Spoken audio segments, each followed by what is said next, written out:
시청자 여러분 안녕하십니까, 이영풍 TV입니다. 휴가철이 훌쩍 지났는데요. 8월 초에 전남 광양에서 한 펜션에서 놀라운 일이 일어났습니다. 그 당시 SNS를 통해서 그 사진들이 막 돌고 했는데 결국 경찰과 국정원 등이 이게 무슨 일인지를 진상조사를 하게 된 거죠. 뭐냐면 광양의 한 펜션에 한 20여 명이 놀러를 왔다가 그 개모임이라고 합니다. 왔다가 거기 현수막을 걸었는데 현수막 내용이 뭐냐면 이런 겁니다.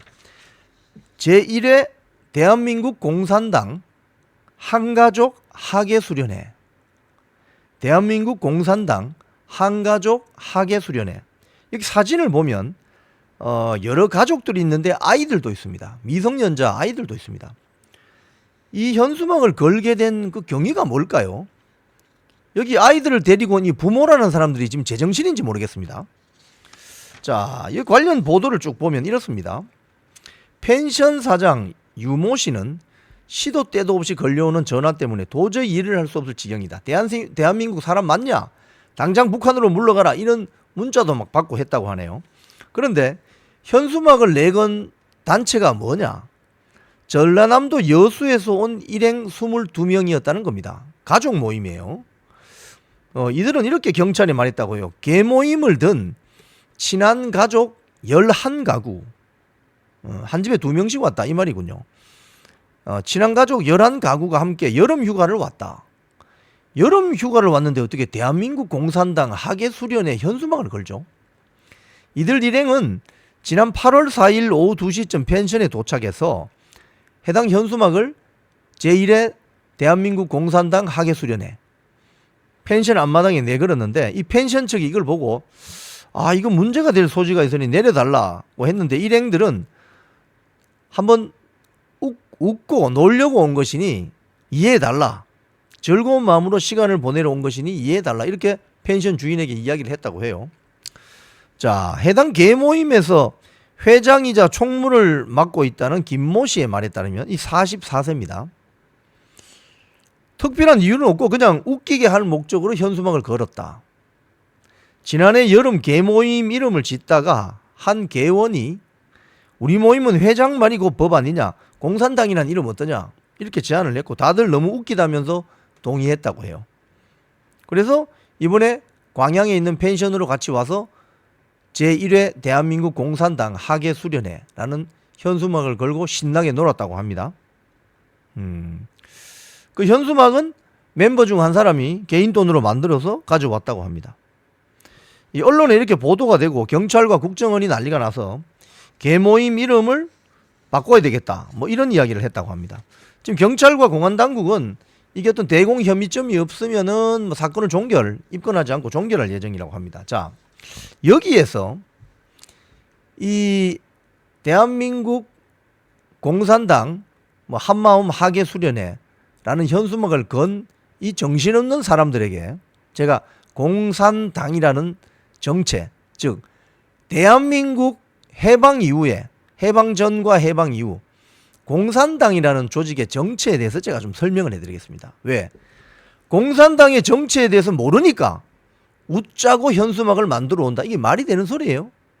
자, 아시는 것처럼 공산당 조직은 1917년 러시아 혁명 이후에 생기죠.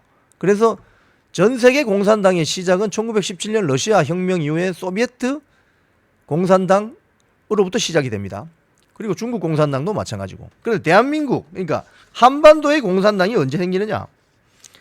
일제시대인 1925년 4월 17일 서울 시내 이 중국 식당 같습니다. 아서원이라는 곳에서 박헌영, 김다냐, 조봉암 등에 의해 비밀리에 조선공산당이 정식으로 창립됩니다. 초대 책임 비서로 김재봉이 선출됩니다.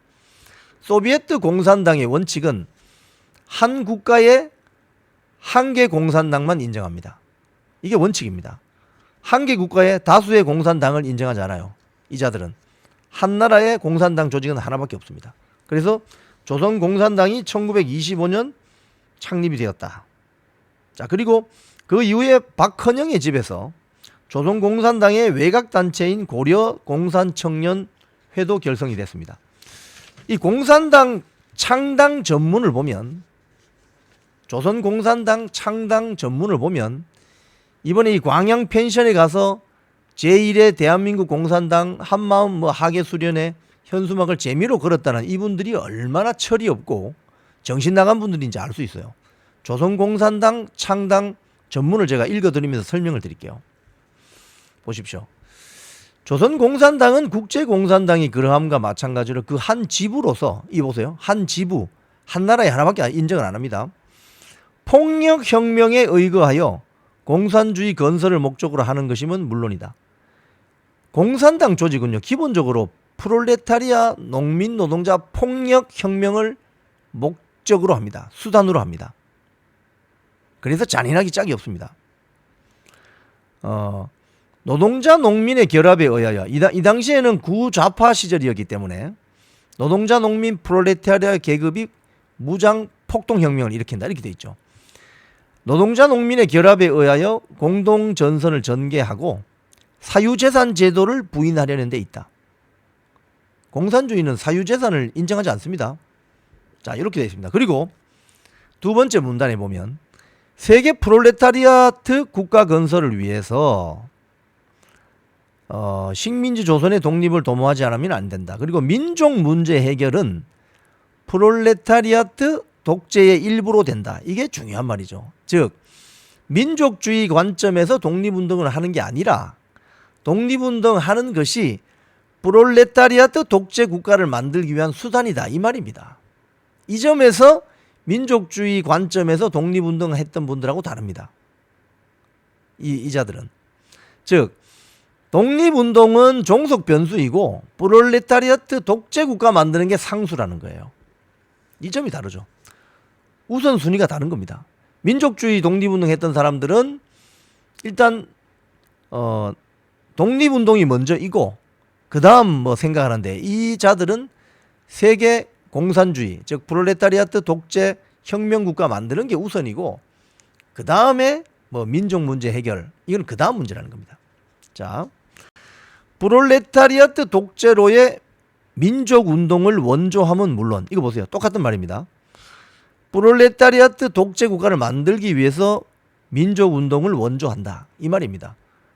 저 중국도 국공내전 국민당하고 공산당이 국공합작했죠. 일본 제국주의 군대와 싸우기 위해서. 그런데 전쟁의 실상은 국민군은 굉장히 사상자를 많이 내는데 모택동 군대는 전쟁하는 척하면서 국민당 군대 몰아낼 생각만 하고 있었죠. 자, 프롤레타리아트 독재로의 민족운동을 원조함은 물론 민족주의적 단체와 제휴해서 이를 이용하는 것은 이미 배우고 있다 이겁니다. 독립운동이나 민족운동 하는 건 수단일 뿐이에요. 이 사람들의 최종 목적은 프롤레타리아트 독재국가 만드는 겁니다. 자, 그리고 이 좀 무시무시한 이야기가 마지막 문장에 있습니다. 그리하여 각 방면의 야채 이가를 부식하고, 야채 이가가 러시아 말입니다. 무슨 소리냐? 세포라는 말입니다. 세포.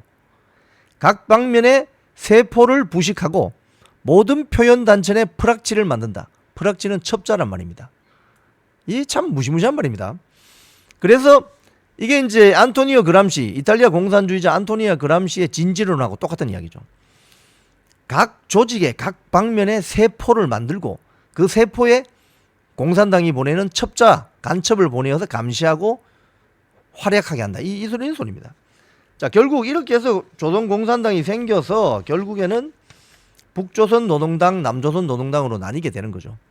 임시정부, 상해 임시정부에 대해서 조선공산당은 탐탁치 않게 생각합니다. 이건 정통이 아니다. 이렇게 비판적인 입장을 가지고 있습니다.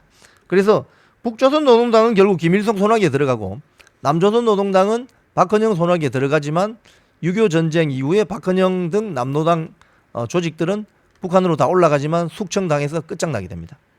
자, 이런 조선공산당의 히스토리를 알고 있다면